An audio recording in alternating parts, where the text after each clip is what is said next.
नमस्कार, मैं नानक शर्मा स्वागत करता हूं आपका लोक गुरु क्लास पर। और आज रीजनिंग में हम बहुत इम्पोर्टेंट टॉपिक कवर करेंगे जिसका नाम है कथन एवं तर्क। यहां से यूपी पुलिस में एक क्वेश्चन या दो क्वेश्चन आने अनिवार्य हैं। एक क्वेश्चन तो आपका आना ही आना है, दो भी आ जाते हैं कभी कभी। तो इसके लिए आप क्या करना है, दो तीन बात समझनी है, उसके बाद हर सवाल सुनना है ध्यान से कि पहले तो तर्क कथन से रिलेटिव होना चाहिए, तर्क में वैज्ञानिक दृष्टिकोण होना चाहिए, और अगर तर्क में कथन से संबंधित सुझाव या निदान है तो ये सब कंडीशन है प्रबल तर्क होने की। निर्बल तर्क कौन सा होगा? जो कथन से हटकर होगा, और जहां ये आ रही हो ना एकमात्र उपाय, वो तो गारंटी से गलत ही गलत है, निर्बल ही है। तो आप एक एक क्वेश्चन की व्याख्या सुनिए, आनंद आ जाएगा और ये समझ में आएंगे बहुत जोर से। तो पहला क्वेश्चन है UP police 2020 fireman jail warder, वो जो पेपर हुआ है उसमें ये क्वेश्चन आया है। यूपी पुलिस पूरा कवर होगा, प्रीवियस ईयर भी, और बहुत टॉप सवाल होने हैं, तो भाई देखेंगे। पहला है कथन, क्या हमें सवारी का आनंद लेने के लिए बिना हेलमेट के बाइक चलाना चाहिए? अब देखो तर्क दिए हैं दो।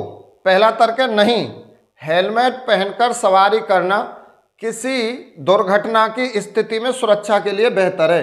भाई ये बात तो सही है, जब हम हेलमेट पहन के चलेंगे और कोई दुर्घटना घट जाए तो उस स्थिति में हमारी सुरक्षा होगी ना होगी, ये बात सही है, वैज्ञानिक दृष्टिकोण है इसमें। पहला कथन प्रबल है। अब दूसरे देखो, हाँ हेलमेट पहन के ना चलना चाहिए, ये समर्थन कर रहा है उसका। हाँ, बिना हेलमेट के सवारी करना सुरक्षित और आनंददायक होता है। भैया जब हम बिना हेलमेट के सवारी करेंगे तो सुरक्षित कैसे होगा, जीवन का खतरा है यहाँ। तो ये है निर्बल तर्क। तो ऐसे तर्क हम बोलेंगे निर्बल तर्क। कथन दिया है, निजी क्षेत्र को भारत में अस्पतालों को संचालित करने की अनुमति दी जानी चाहिए। ये बात पूछिए कथन में हमसे।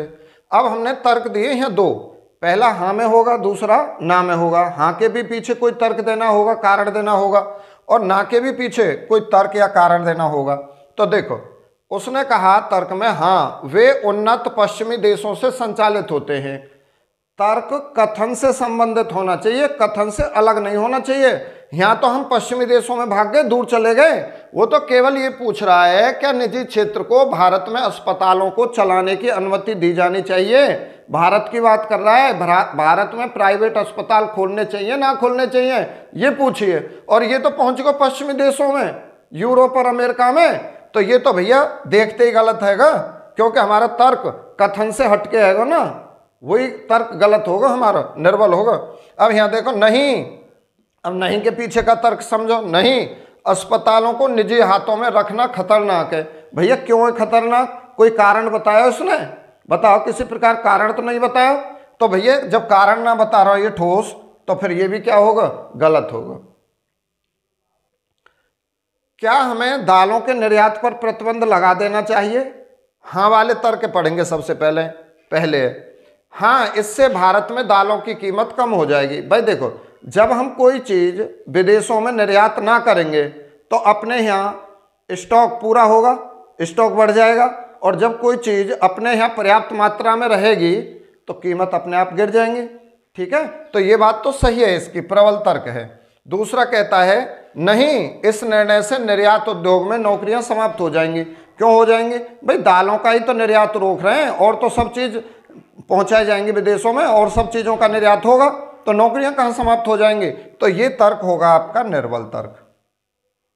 चलो नेक्स्ट क्वेश्चन है, कथन दिया है, क्या अंतरजातीय विवाह को भारत में प्रोत्साहित किया जाना चाहिए? 2018 में आया है।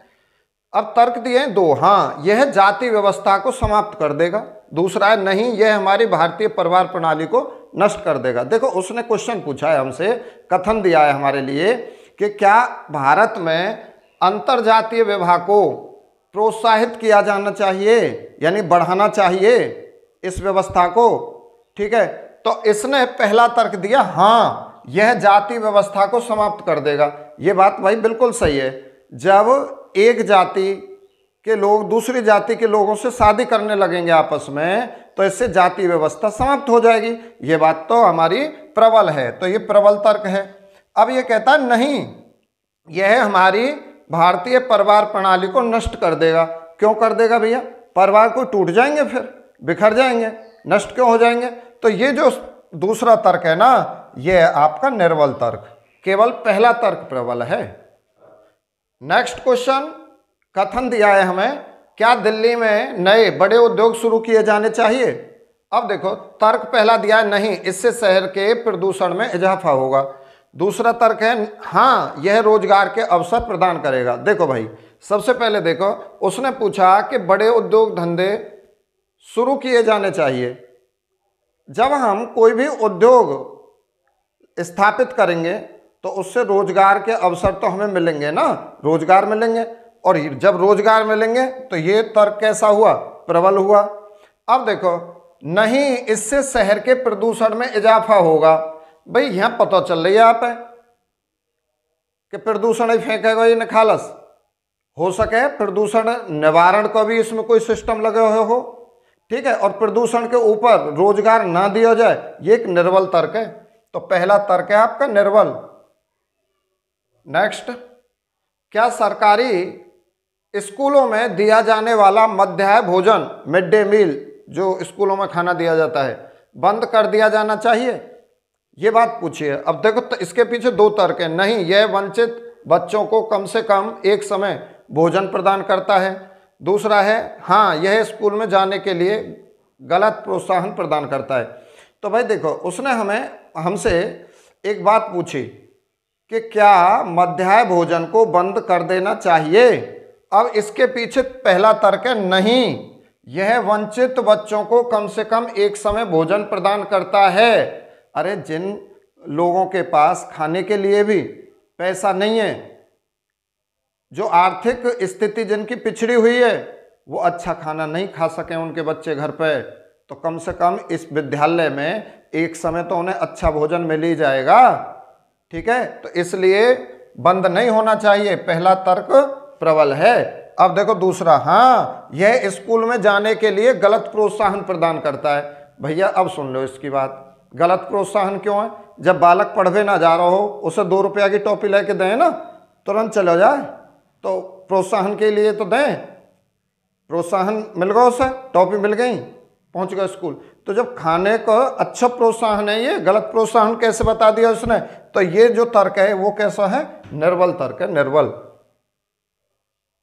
नेक्स्ट क्वेश्चन है, कथन दिया है ड्राइविंग करते समय मोबाइल फोन के उपयोग को प्रतिबंधित किया जाना चाहिए। यानी जब आप कोई भी वाहन चला रहे हो उस समय मोबाइल का उपयोग करने पर प्रतिबंध लगा देना चाहिए। अब तर्क दिए हैं 2, हाँ, इसके कारण दुर्घटना होती है। बिल्कुल बात सही है, जब गाड़ी चला रहे हैं, हम ड्राइविंग कर रहे हैं और मोबाइल पर कर रहे हैं बात, तो ध्यान भंग होता है, दुर्घटना होने की पूरी उम्मीद है। तो ये प्रबल तर्क है भाई। अब देखो, नहीं, यह व्यापार में रुकावट डालेगा। व्यापार में रुकावट क्यों डालेगा भाई? व्यापार का इससे क्या मतलब है? थोड़ी देर मोबाइल ना चलाने के लिए ही तो बोला है उसने, इससे मोबाइल खरीदना बंद थोड़ी है रहे। तो ये निर्बल तर्क है, निर्बल तर्क। कथन दिया है क्या नेपाल जैसे छोटे देशों के पास रक्षा सेनाएं नहीं होनी चाहिए? अब देखो तर्क है नहीं, अन्य देश हिंसा पर भरोसा नहीं करते। भाई यहाँ नेपाल के बारे में पूछिए, अन्य देशों के बारे में कुछ बात पूछी ही नहीं है उसने। जब हम कथन से अलग हट जाए ना, वही तर्क निर्बल होगा। तो ये निर्बल तर्क है। अब ये कहता है हाँ, नेपाल के बहुत लोग शांति प्रिय और अहिंसा के उपदेशक हैं।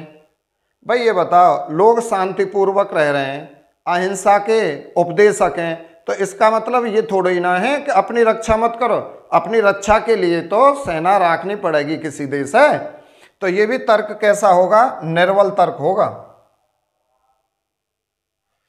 कथन है क्या न्यायपालिका और पुलिस में त्वरित सुधार करना चाहिए, यानी तुरंत सुधार करना चाहिए? तर्क है हाँ, इससे शीघ्र न्याय मिलेगा और समाज पर अच्छा प्रभाव पड़ेगा।